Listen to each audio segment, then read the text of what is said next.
지난주부터 요한복음 4장 말씀 우리 함께 묵상해 가고 있습니다. 사마리아 여인이 우물가에서 예수님을 만납니다. 이 여인은 남편이 5이나 있었고 지금 사는 남자도 자기 남편이 아닌, 어떻게 거기까지 인생이 흘러갔는지는 알 수 없으나 참 쉽지 않은 삶을 살았던 여인입니다. 그 당시는 지금과 달리 태어난 고향을 떠나는 일은 거의 불가능했기 때문에 지역 공동체에서 한번 안 좋은 소문이나 안 좋은 이미지를 갖게 되면 살기가 참 어려웠을 것입니다. 이 여인이 물을 뜨러 갈 때마다, 밥을 먹으러 갈 때마다 많은 사람들이 주변에서 이 여인을 두고 수근수근 거리고 뒤에서 욕을 했을지도 모르겠습니다. 그러니 아마 언제부터는 이 여인도 자기에 대해서 좋지 않게 말하는 동네 사람들을 향한 반감이나 원망이나 저들을 보고 싶지 않은 미움이 그 마음속에서 자라는 그런 인생이었을 것입니다. 그것을 잘 보여주는 것이 아무도 움직이지 않는 낮 12시, 가장 뜨거운 시간에 이 여인이 우물가에 물을 뜨러 나오는 장면을 통해 알 수 있습니다. 가장 뜨거운 그 시간, 아무도 만나고 싶지 않고 뜨거워도 이때 우물을 뜨러 가는 이 여인. 요한복음은 이 여인을 그렇게 묘사하면서 그것은 단순히 육신적인 목마름만이 아니라 이 여인의 인생임을 우리에게 또한 보여줍니다. 해결되지 않는 인생의 갈증. 뜨거운 햇살은 내리쬐는데 목은 마르고 이 해결되지 않는 인생과 영혼의 갈증을 품은 이 여인이 예수님을 만나게 됩니다. 처음에 예수님 만났을 때 이 여인이 예수님 말씀을 다 이해하지는 못했습니다. 무슨 말씀인가? 이분은 누구신가? 그런데 어느 순간에 이 여인이 마음을 여는데요. 그 어느 순간은 바로 예수님이 이 여인의 상황을 아신다는 것을 여인이 깨달았을 때입니다. 남편을 불러와라. 네 말이 맞다. 너는 남편 5이나 있었지만 지금도 남편이 아니지만 내가 너의 삶을 다 알고 있다. 이 여인은 저분이 나의 눈물을 알고 계시는구나. 저분이 나의 살아온 인생의 고통을 알고 계시는구나 하는 것을 깨달으면서부터 그 마음이 녹아지기 시작합니다. 예수님이 정죄하는 말투로 이 여인에게 말을 거셨을까요? 아니었을 겁니다. 예수님의 그 음성에는 따뜻함이 있었고, 예수님의 그 음성에는 여인아, 내가 너의 눈물을 안다. 내가 너의 삶을 안다. 얼마나 힘들고 어려웠는지를 내가 안다. 그 마음이 그 여인에게 그대로 전달되었을 것입니다. 그러자 이 여인은 그때로부터 마음문을 열고 주님께 가지고 있었던 신앙의 질문을 던지기 시작합니다. 예수님, 나도 좀 예배를 제대로 드리고 싶은데요. 내 인생의 이 갈증이 예배를 좀 제대로 드리면 풀어질 것 같은데 어떤 사람들은 예루살렘 가서 예배를 드리라고 말하고요. 어떤 사람들은 이 동네에 산에서 예배 드리면 된다고 이야기합니다. 그런 신앙의 질문을 던지고요. 또 한 가지는 예수님, 저는 그리스도를 기다리고 있는데 나 같은 인생도 구원해 주신다는 그분을 내가 기다리고 있는데 정말 그분이 오시면 나 같은 사람도 새로워질 수 있을까요? 이 신앙의 갈급함을 예수님 앞에 꺼내놓고 예수님은 그 질문에 답변을 해주심으로써 성경은 말해줍니다. 우리 인생의 갈증이 영적으로부터 해결되지 않으면 풀리지 않는 것을 우리에게 말해줍니다. 여러분, 모든 인생은 다 마찬가지입니다. 우리의 인생의 갈급함은 영적으로 채워질 때에만 만족을 누릴 수 있는 것입니다. 그러자 이 여인이 물동이를 던져두고 동네로 뛰어들어갑니다. 여기서 여인이 던져둔 이 물동이는 요한복음 2장에 가나의 혼인잔치에서 나왔던 물동이와 같은 단어를 사용하고 있습니다. 요한은요, 계속 예수님을 통한 변화를 우리에게 설명해줘요. 예수님이 첫 번째 행하신 표징이었던 가나의 혼인잔치에서 그 물동이는 정결 예식을 위한 물동이었습니다. 사람들이 항상 손을 씻었어요. 그 항아리에서. 손이라도 닦으면 나의 더러운 삶이 깨끗해질까 하여 종교적인 형식이 바로 이 물동이었는데 예수님 말씀하시죠. 아무리 거기에 손을 씻어도 너의 인생 깨끗해질 수 없다. 예수님이 계시는 그 자리가 바로 물이 포도주가 되는 자리이고 예수님이 계시는 그곳을 통해서 그 잔치가 계속될 수 있음을 우리에게 설명해 주시고요. 이 여인이 물동이에 물을 담아서 내 인생을 좀 어떻게 해보려고 했지만 그 물동이로는 아무것도 해결되지 않으나 예수를 만났을 때 그 인생이 온전하게 그 갈증을 채울 수 있는 것을 또한 성경은 우리에게 설명하고 있습니다. 한 주간 동안 이 여인의 변화가 저에게는 참 인상적이었습니다. 이 여인은 원래 앞서 말한 것처럼 대인 기피가 있었을지도 모르겠습니다. 사람들을 만나기 싫고 저 사람들이 원망스럽고 나를 향한 눈빛이 견딜 수 없던 이 여인이 불과 몇 시간 안 됐을지도 몰라요. 예수님과의 그 대화를 마치고 나서 어떻게 되었습니까? 그 사람들을 향해 가요. 세상의 인간관계는요, 보통 나에게 잘못한 사람은 나도 똑같이 잘못대하고 나에게 잘해주면 잘해주는 게 세상의 방식인데 나를 그렇게 안 좋게 보고 나를 그렇게 뒤에서 수근수근거리는 사람들을 향해서 이 여인이 뛰어갑니다. 이것은 놀라운 변화입니다. 그 사람들을 향한 안타까운 마음, 그들에게 이 좋은 예수 그리스도를 전하고 싶은 마음으로 동네를 향해 뛰어가는, 이제 이 여인은 전도자가 되어 있습니다. 본인이 경험한 예수 그리스도를 그들에게 전합니다. 본문을 우리가 묵상해 보면 이미 예수님의 제자들이 이 동네에 먼저 가 있거든요. 그런데 예수님의 제자들은 가서 예수님 전하지 않았어요. 그들도 내심 사마리아라는 땅은 포기하고 있었습니다. 저 땅은 영적으로 버려진 땅. 그들은 가서 그저 육신의 양식만을 구해 왔을 뿐인데 오히려 이 여인은 전도자로 이제 그 삶을 변화받아서 동네로 뛰어가서 예수님을 전하고 있습니다. 전적인 변화가 이 여인의 삶에 일어났죠. 사실 이 여인의 환경이나 상황을 보면 달라진 것은 없습니다. 여전히 5번이나 남자를 바꾼 인생이고, 그래서 이 상황이 변하지 않기 때문에 사람들로부터 계속 지적받고 사람들로부터 계속 정죄받을 수 있는 그러한 상황은 하나도 변하지 않았는데요. 그러나 실상은 모든 것이 다 변해 있습니다. 이 여인의 내면이 달라졌기 때문입니다. 여러분, 우리가 그렇습니다. 상황과 환경이 어떠하든지 간에 우리의 영이 예수 그리스도를 만나서 변화를 경험하면 우리의 삶이 달라집니다. 우리의 영이 주님을 만나 영적인 경험을 통해서 우리의 삶 자체가 완전히 달라진다고 성경이 말하는 것을 보면서 그런 소망을 품게 됩니다. 우리도 그 주님으로 인해 우리의 영적인 변화를 경험하며 살고 싶다. 여러분, 또 한 주가 다시 시작됩니다. 또 3월이 시작됩니다. 우리는 알죠. 작년과 비슷한 올해가 되겠지. 어제와 비슷한 오늘, 지난주와 비슷한 이번 주, 어쩌면 이 여인처럼 우리의 삶에도 환경적인 변화는 없을지도 모릅니다. 그러나 우리도 오늘 이 자리에서 예수 그리스도를 영적으로 경험하면요, 우리의 삶은 완전히 달라질 것입니다. 사람을 대하는 태도부터 지나온 나의 인생길을 해석하는 해석의 방법이 달라지고 앞으로 나의 살아갈 인생길을 정하는 그 길 자체가 달라지게 되는 것을 우리가 예수 안에서 경험하며 살아갈 수 있기를 간절히 소망합니다. 오늘 본문 39절 보시면 그 동네에서 많은 사마리아 사람이 예수를 믿게 되었다. 그것은 그 여자가 자기가 한 일을 예수께서 다 알아맞히셨다고 증언하였기 때문이다 라고 나옵니다.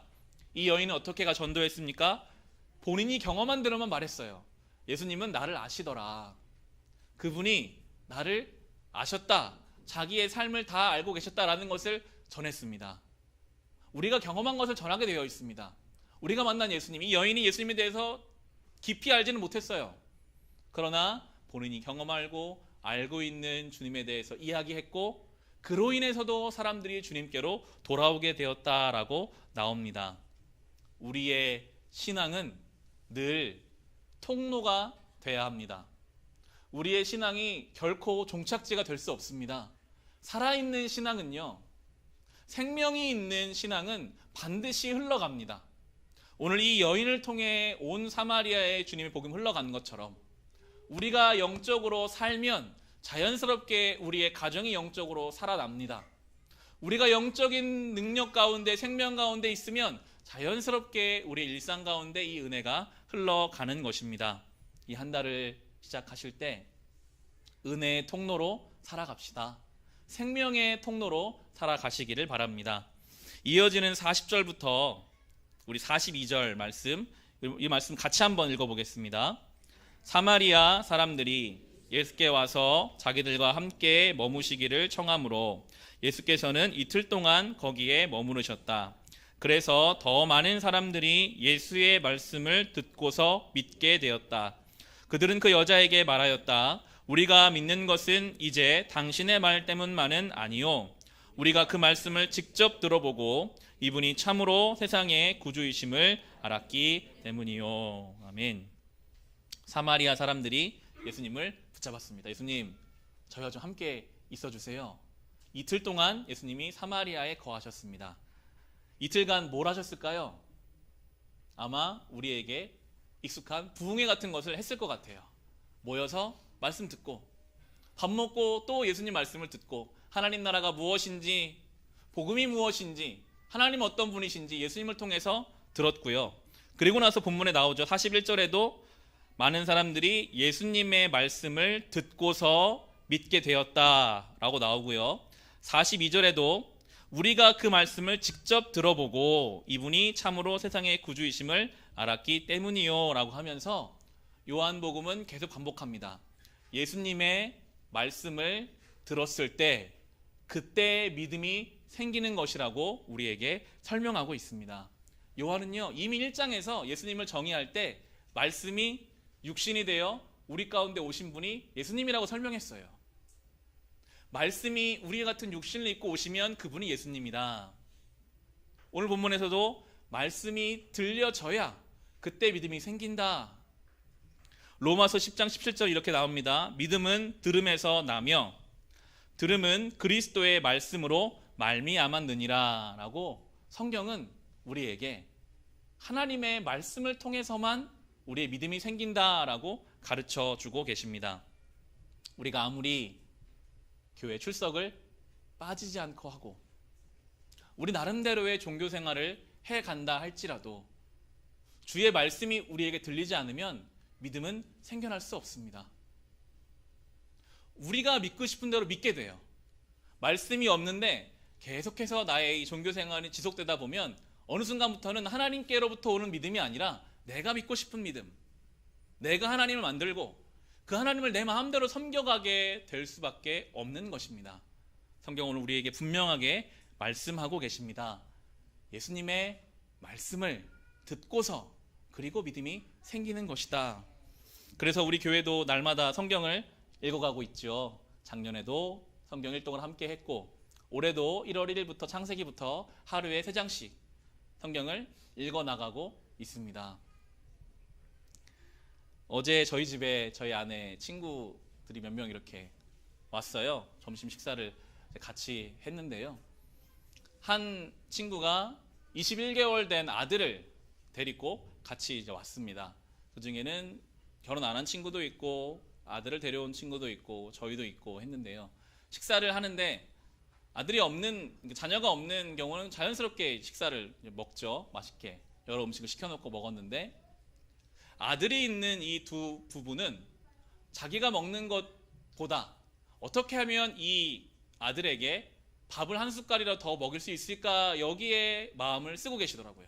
한 숟갈을 먹이면 얘는 또 한 바퀴 집을 돌아요. 이 방도 갔다가 저 방도 갔다. 그럼 또 잡아다가 또 한 숟갈 먹이고 그럼 또 돌아다니고 또 한 숟갈 먹이고 얘가 과일을 좋아해서 딸기를 먹고 싶다고 막 하는데 보채는데도 이 부모님은 과일을 먼저 먹으면 밥을 못 먹을까 봐 그건 좀 이따 먹자 하고 한 숟갈이라도 더 먹으려고 애를 쓰는 것을 봅니다. 왜 부모가 그렇게 아이를 먹이려고 합니까? 먹어야 크거든요. 그걸 알거든요. 어떻게든지 이 아이에게 이 음식을 좋은 적당한 영양분을 공급해야 이 아이가 그 때에 맞게 건강하게 자란다는 걸 알기 때문에 자기 먹는 것도 신경 안 쓰고 오직 이 아이에게 음식을 먹일 것만 신경 쓰는 것을 봅니다.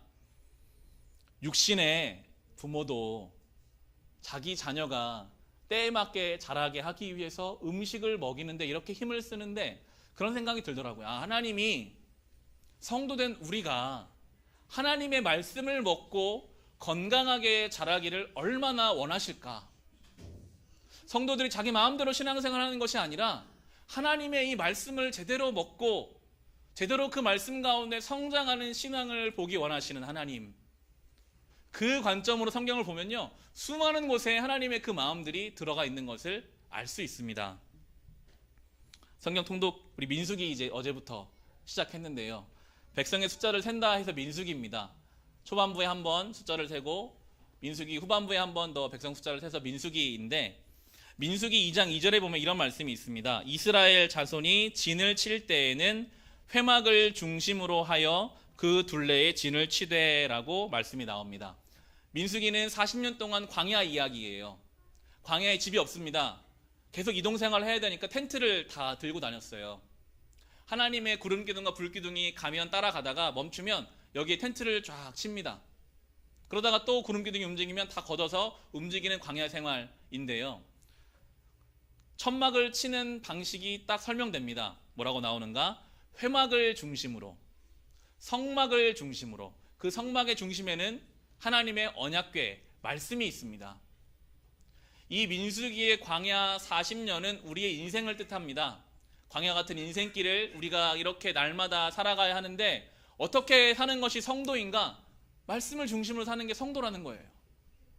그 중심에 진을 칠 때 그때마다 우리가 유의해야 할 것은 무엇인가? 하나님의 말씀이 그 중심에 있는 인생이 성도의 삶이다라고 우리에게 말씀하고 계시더라고요. 이 말씀 묵상하면서요, 생각을 하게 됐습니다. 과연 나의 삶의 중심에는 그 가장 중요한 자리에는 하나님이 계시는가? 과연 나의 삶의 중심에는 하나님의 말씀이 자리 잡고 있는가? 우리의 삶의 중심은 무엇입니까? 물론 성도의 삶에도 물질이 필요합니다. 성도의 삶에도 건강이 중요합니다. 성도의 삶에도 자녀를 잘 양육하는 것이 중요하고요. 성도라고 할지라도 맡겨주신 세상의 과업을 성공적으로 감당하는 일이 아주 중요합니다. 중요하지만 그러나 성도의 삶에 그것이 중심이 되어서는 안 됩니다. 분명하게 하나님이 구분하셨습니다. 세상과 구별될 수 있는 유일한 길은 회막을 중심으로, 언약궤를 중심으로 사는 인생, 우리의 삶의 중심에 그 하나님과 하나님 말씀을 두고요, 그리고 나서 그 중심을 가지고 물질을 바라봐야 합니다. 그 중심을 가지고 우리의 건강을 유지하기를 노력해야 하고, 그 중심으로 자녀를 양육하고, 그 중심을 가지고 맡겨진 세상의 과업을 감당해 가는 것이, 그것이 성도의 삶임을 성경은 우리에게 가르쳐 주고 계십니다. 저는 영화 보는 거를 좋아하는데 특별히 재밌게 본 영화는 보고 또 보는 것을 저는 좋아합니다. TV를 틀다가도 재밌게 본 영화가 나오면 또 봐요. 저희 아내가 항상 이해를 못 하더라고요. 왜 본 영화를 또 보냐.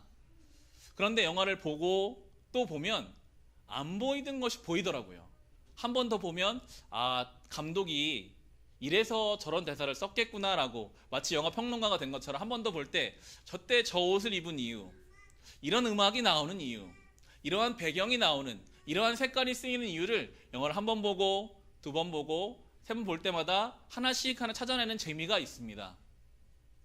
인간이, 감독이 만들어낸 영화라도 한 번 봐서는 그 스토리만 따라갈 뿐 세세한 것을 알지 못하는데, 이 하나님의 말씀을 우리가 볼 때에도 마찬가지입니다. 말씀을 묵상하실 때 이 주신 말씀을 반복해서 읽어보시기를 바랍니다. 설교를 준비할 때는 반복해서 꼭 본문을 묵상하게 되거든요. 그런데 한 번은 우리 교회에 쓰고 있는 세번역으로 읽어보고, 또 한 번은 원래 보던 개역 개정판으로도 읽어보고, 또 한 번은 더 쉽게 풀이된 메시지 성경으로도 읽어보고, 할 수 있다면 영어 성경으로도 읽어보고, 여러 가지 방식으로 이 말씀을 다시 한번 보고, 또 볼 때 그 가운데 보여지는 것들이 있고 그 가운데 풍성하게 누릴 수 있는 말씀의 은혜가 있기 때문입니다. 그리고 우리에게 필요한 것은 이 말씀을 듣고 배우고자 하는 열정이 우리에게 필요합니다. 오늘 사마리아 사람들이 예수님을 붙잡았습니다. 사마리아 사람들도 유대인을 안 좋아하거든요. 유대인들이 자기를 어떻게 보는지를 아니까요. 저 유대인들은 우리를 짐승 취급하는데 저 예수라는 사람 유대인이니까 자존심 상해서 부르지 않겠다, 이게 아니라요, 예수님께 간청했어요. 예수님, 이틀만 좀 우리랑 같이 있어주세요. 예수님께 말씀을 듣고 싶은 그 열정 때문에 주님을 붙잡았고 예수님 말씀을 들었고 그들에게 믿음이 생긴 것처럼 우리도 하나님 말씀을 듣고자 하는, 배우고자 하는 열심이 우리에게 있어야 합니다. 교회는 말씀이 선포되고 가르쳐지는 공간입니다. 이제 3월부터 수요 예배를 통해서 신앙의 중요한 내용들을 함께 살펴보게 될 것입니다. 오늘 주보 안쪽면에도 그 안내를 넣어놨는데요. 여러 가지 주제들이 있습니다. 하나님은 누구신가? 인간은 누구인가? 예수님은 누구신가? 성령님은 누구신가? 기도란, 예배란, 우리에게는 익숙하지만 실상 성경적으로 그것을 어떻게 정립하고 있는지 모호한 부분들, 그것들을 하나하나 좀 이렇게 신앙교육 교재로는 잘 검증되어 있는 이재철 목사님이 쓰신 새신자반으로 10주간 이렇게 진행해 보려고 합니다. 새신자반을 마치면 그 다음에 성숙자반 10주, 사명자반 10주 이렇게 돼서 아마 30주간 정도 수요예배를 통해서 이렇게 살펴보게 될 텐데요. 고등학교 2학년 때 저는 원래 과학 선생이 되고 싶었습니다. 열심히 공부해서 지구과학 선생이 되고 싶은 마음에 이과를 갔는데 고등학교 2학년 여름 수련회 때 거기서 하나님 앞에 목사가 되겠다라고 서원을 하게 됐고, 그때부터 여러 목사님들 책을 이렇게 읽어보다가 이 이재철 목사님과 같은 이런 목회를 해보고 싶다라는 생각으로 많은 책들을 이제 읽어보고 있었는데, 그러다가 대학에 가서 자취를 하는 저희 자취집과 목사님 목회하시던 그 합정에 있는 교회가 가까워서 수요예배 시간에 자주 가서 수요예배를 드리게 되었었습니다. 수요예배를 가면 거기서 목사님이 창세기를 강의하셨던 것이 지금도, 시간이 많이 지난 지금도 굉장히 인상적이고 은혜가 되었었는데요. 그 교회는 굉장히 조용합니다. 찬양을 막 크게 하는 교회, 많이 하는 교회가 아니었어요. 그리고 목사님은 유머가 많으신 분도 아니시고 톤도 굉장히 일정하신 분이십니다. 그런데도 말씀에 깊이가 있었는데 저에게 참 인상적이었던 건 수요예배 저녁 8시에 가면 나이가 지긋한 남자 어르신분들도 많이 오시는 거예요. 그런데 항상 오셔서 앉으면 노트를 딱 꺼내셔서 한마디라도 더 적으려고 열심으로 듣는 모습들을 많이 봤습니다. 그 교회는 좀 조용한 분위기라서 우리처럼 뭐 아멘 소리가 크게 나지도 않는데 말씀을 듣다 보면 그 말씀이 마치 그 영혼을 때리는 것 같이 어떤 말씀을 딱 들으면 사람들이 마음에 이런 신음소리를 막 내는 게 옆에 들려요. 그 나이가 지긋한 어르신이 말씀을 적으면서 그 말씀에 마음이 감동돼서 그런 것이구나. 하나님 앞에 깨닫고 저 또한 그 자리에서 많이 뜨거운 눈물로 예배 드렸던 기억이 있습니다. 사모하는 심정으로 말씀을 배우는 자리에 나오시기를 바랍니다.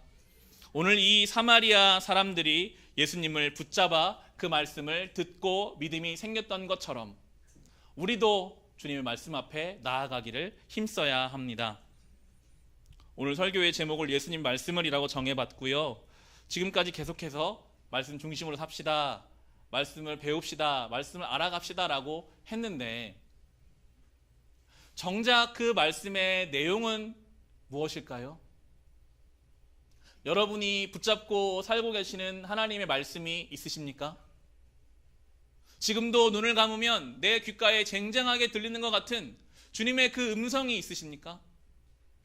이 사마리아 여인이 예수님 말씀 때문에 물동이를 던져두고 동네로 뛰어갔던 것처럼 우리의 삶을 변화시킬 만한 그러한 생명의 말씀을 얼마나 붙잡고 살고 계십니까? 올해를 시작하면서 우리 교우들과 함께 나누었던 말씀은 데살로니가전서 1장 3절에 믿음의 행위와 사랑의 수고, 소망의 인내를 품고 살자라는 말씀을 함께 나누었었습니다. 이 말씀, 많은 말씀들이 있지만 우리를 한 교회로 부르셨기에 우리가 한동안은 이 말씀 붙잡고 살아갔으면 합니다. 이 말씀 어떻게 나의 삶에 구체화시킬 수 있을까 노력하고 고민하는 그 과정이 말씀의 내용이 될 것입니다. 믿음의 행위, 이 사마리아 여인이 믿음의 행위를 보여준 것 같아요.